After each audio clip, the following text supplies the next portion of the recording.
Il y avait bien sûr un héros annoncé avant ce match, héros malheureux ou heureux, c'était bien sûr Paoletta. Mais on va le retrouver tout de suite sur le terrain. Pedro Miguel Reséndez Paoletta en grande discussion avec son ancien partenaire. Il y a beaucoup de sourires avant ce match. Le PSG qui a perdu 10 points à domicile cette saison en 8 matchs. Eh bien ça va mal commencer. Regardez, il y a d'abord ce penalty, cette faute évidente, indiscutable de Ramé sur Paoletta. Il en avait raté 3 sous le maillot bordelais la saison dernière. Et bien là il le rate. Ça a été une belle prouesse d'Ulrich Ramé. Toujours ce score de 0-0. On joue à peu près depuis un quart d'heure. Et déjà héros, on va dire, malheureux pour Paoletta. Et puis 2 minutes après, comme souvent ça peut arriver, et bien sûr cette très belle ouverture pour Darcheville qu'on connaît souvent buteur. Là il va être passeur décisif pour Celades. Et voilà Bordeaux qui contre toute attente ouvre le score. C'est le 400e but en Ligue 1 cette saison. Il est marqué donc par l'Espagnol Celades. C'est conforme aussi aux statistiques puisque Bordeaux a marqué 75% de ses buts en première mi-temps. Et ben voilà, confirmation encore aujourd'hui. Et puis ce but venu d'ailleurs, signé Reinaldo, le Brésilien. On saura tout à l'heure Stéphane si ce but a été marqué volontairement ou involontairement. Il nous le dira. En tout cas Ramé se trouve sur cette action, un partout. Et puis ensuite plein d'occasions dans cette première période. Il y a d'abord ce tir de Fainduno. Et ensuite Heinze qui a été buteur de la tête depuis le début de la saison. Là il tente sa chance de loin. Plein de superbes occasions dans cette rencontre. Match riche en émotions mais un partout. C'est le score à la mi-temps. La seconde période avec d'entrée dès l'entame de cette seconde période 11 passes pour arriver jusqu'à Paoletta qui enfin se rachète de son penalty raté de tout à l'heure. Il marque son 8e but de la saison. Il faut savoir que l'an dernier, à la même époque, il en avait marqué 9 avec Bordeaux. Donc il n'est absolument pas en retard, contrairement à ce qui peut être dit. 8e but cette saison pour Paoletta, 2-1. Ensuite, un match très décevant pendant une demi-heure jusqu'à cette action dans le temps additionnel. 93e minute, il y avait faute. Mais hors de la surface, monsieur Kalt s'est donc trompé. Penalty pour Darcheville face à Alonso. L'occasion d'égaliser pour Bordeaux dans les arrêts de jeu. Darcheville qui rate complètement son tir. On va aller écouter, il fait son mea culpa. On perd un point, c'est à cause de moi. Je l'assume pleinement. C'est moi dès le départ, on sait que c'est moi qui frappe les penalty. Bon, depuis quelques temps, je frappais toujours du même côté. Alors je me suis dit sans doute qu'il allait partir du côté où j'avais l'habitude de frapper. C'est pour cette raison que j'avais pris la décision de mettre un petit ballon piqué au milieu. Bon, après je l'ai raté. Tout est pour moi. Et si jamais s'il faut assumer quelque chose, il n'y a pas de problème, je l'assumerai. Ouais, c'est un chapeau de la part de Jean-Claude Darcheville, c'est une belle réaction d'homme. On a vu Jérôme Alonso lui tendre, lui parler à l'oreille. Qu'est-ce qu'il lui a murmuré Eh bien, Carl Olive a eu la réponse. C'est un joueur que Jérôme Alonso adore, Darcheville, et il lui a dit « Tu es fou d'avoir tiré comme ça ». Et voilà, mais en tout cas, il était bien triste pour le buteur bordelais. Alors c'est un match riche en images fortes, notamment ce but de Reinaldo. Ce but, vous l'avez dit tout à l'heure, venu d'ailleurs. La question que tout le monde s'est posée devant le direct de Canal, est-ce qu'il a, oui ou non, voulu marquer ainsi Reinaldo? Eh ben, on va voir la réponse avec justement le duo d'attaque du Paris Saint-Germain. Oui, avec Paoletta dans le rôle du traducteur, un Paoletta très taquin. On écoute donc la réponse de Reinaldo. Muito feliz, independente de... Elle est très contente pour marquer, mais le plus important, c'est le 3 points que l'équipe a gagné. Et le but, elle m'a dit qu'elle a gardé le gardien sorti, il a fait exprès. Estilo Ronaldinho. Non, elle a dit qu'elle ne voulait pas faire ça. Regardei gardien et frappe. Dès qu'elle a gardé le gardien sorti, il a frappé. A imagem diz tudo, a imagem. Elle rigole. Et elle veut le centrer et le ballon entrer. N'empêche qu'il en met des buts, ce Reinaldo. Mais il voulait centrer. Il voulait centrer, en effet. On s'en doutait un petit peu, David.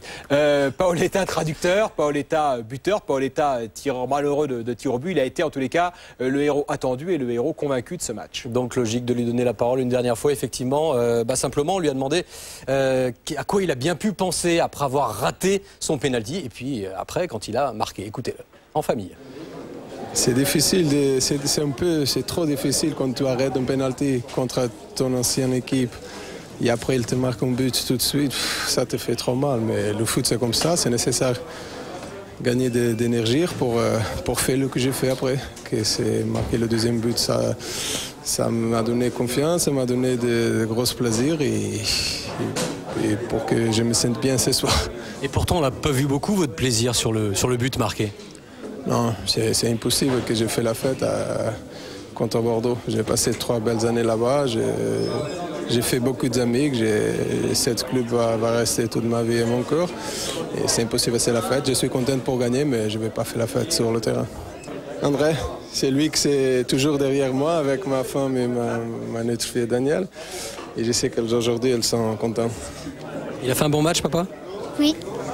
Il a marqué? Oui. Et tu es contente, non? Ok, c'est bon. Merci beaucoup. Voilà, et sachez Stéphane que c'est donc la première défaite de Bordeaux sous l'ère Pavon en championnat. Et c'est la 10e victoire du Paris Saint-Germain cette saison. L'an dernier, pour comparer, il avait fallu attendre le mois de février pour avoir cette 10e victoire du PSG. Une info aussi sur Tsana. Il aurait de toute façon été suspendu pour le prochain déplacement du Paris Saint-Germain. Ce sera à Lyon, vendredi soir, à vivre en direct sur Canal. Tsana blessé, une entorse de la cheville, qui pourrait le tenir quelques semaines, peut-être éloigné des terrains. C'est vrai que le choc était terrible sur les images du direct. Merci David. Paris qui met la pression sur l'équipe qui l'a précédé. Paoletta qui, lors de ses 3 saisons passées sous les Girondins, a marqué 65 buts. Résumé de cette rencontre avec Romain Delbello. Paoletta d'Archeville, adversaire d'un jour, mais complice toujours. Ce PSG Bordeaux, c'est évidemment l'histoire des retrouvailles entre Paoletta et ses anciens coéquipiers. Des Bordelais audacieux en début de rencontre. D'Archeville défie DU. Son centre est repris par Celades, mais Heinze freine la balle. Alonso s'en saisit. Ex-Bordelais peut-être, mais pas de traitement de faveur pour Paoletta surveillé de près. Seul le mouvement peut l'arracher au marquage rugueux. C'est le cas sur cette belle combinaison. Reynaldo en profondeur. Au bout de sa course, Paoletta est fauché par Ulrich Ramé. Penalty en faveur du PSG. On joue la 17e minute. Pas touché, dit Ramé, et pourtant Paoletta est bel et bien bousculé. Face à face entre le Portugais et son ancien capitaine. Et c'est Ramé qui s'interpose. Incroyable scénario. Le gardien girondin a quasiment lu la trajectoire du ballon avant le tir. Mais qui mieux que Ramé pouvait anticiper la frappe de l'ex-bordelais. 2 minutes plus tard, comme pour faire monter l'intensité, Bordeaux lance un contre ultra rapide. D'Archeville attend du soutien et trouve Celades lancé. L'Espagnol trompe Alonso d'une superbe reprise sous la barre. 1-0 pour les Girondins. Premier but d'Albert Celades, le Madrilène. La prime à l'audace pour une belle frappe instantanée. Moment de flottement pour les Parisiens, notamment Paoletta, encore plongé dans son échec. Mais le déclic survient à la 36e minute. Reynaldo, complètement décalé, semble vouloir centrer. Son ballon termine dans le petit filet de Ramé.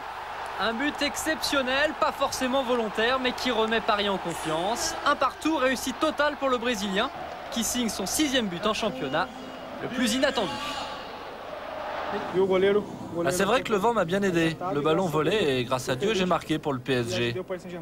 C'est un peu un but comme Ronaldinho en Coupe du Monde. Et oui, c'est ça, c'est absolument la première chose à laquelle j'ai pensé. Ronaldinho en Coupe du Monde. Et cela donne des idées. Pascal Feydouno s'essaie des 35 mètres, mais Alonso claque le ballon au-dessus de la barre. Puis, juste avant la mi-temps, c'est Gabriel Heinze sur ce corner qui tente une volée du gauche. Poteau du défenseur argentin et le score à la pause reste de 1 partout. Le PSG s'est requinqué et ça se voit à la reprise sur cette très jolie phase de jeu en une touche de balle. Hugo Léal, Boskovic, Hugo Léal, Reynaldo. Cette fois-ci, Reynaldo tente vraiment une frappe de loin qui se transforme en passe décisive pour Paoletta. Le Portugais donne l'avantage aux Parisiens. Un rachat tout en sobriété.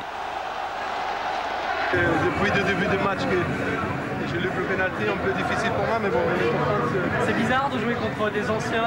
Oui, c'est très bizarre, m'a fait un peu mal. J'ai passé 3 ans là-bas très bon. C'est comme ça. Maintenant, je suis de joueur de Paris et j'ai fait tout pour Paris. Et quand vous avez marqué, vous êtes resté simple. Bien sûr, c'est impossible de faire la fête contre. Une joie contenue pour Paoletta, une déception pour Michel Pavon. Et du spectacle avec Vahid Halilhodžić, mais c'est à peu près tout jusqu'à la 92e minute de jeu. Chamakh s'infiltre mais subit l'intervention irrégulière d'Hugo Léal. Penalty selon Monsieur Kalt. La faute est réelle, mais elle a pourtant lieu en dehors de la surface. Jean-Claude Darcheville, le tireur patenté des Girondins, se mesure à Alonso. Darcheville qui tente Un geste fou, une panenka qui s'envole au-dessus du but. Ébouriffante prise de risque du Guyanais. Réconforté dans son malheur, même par les Parisiens qui s'imposent du coup 2-1. Alain Tox, tentative d'explication. Et Paoletta savait de la manière dont je frappais les pénaltys, savait que je frappais tout le temps à droite du gardien en force. Alors je me suis dit sans doute, il a dû parler avant le match avec Alonso.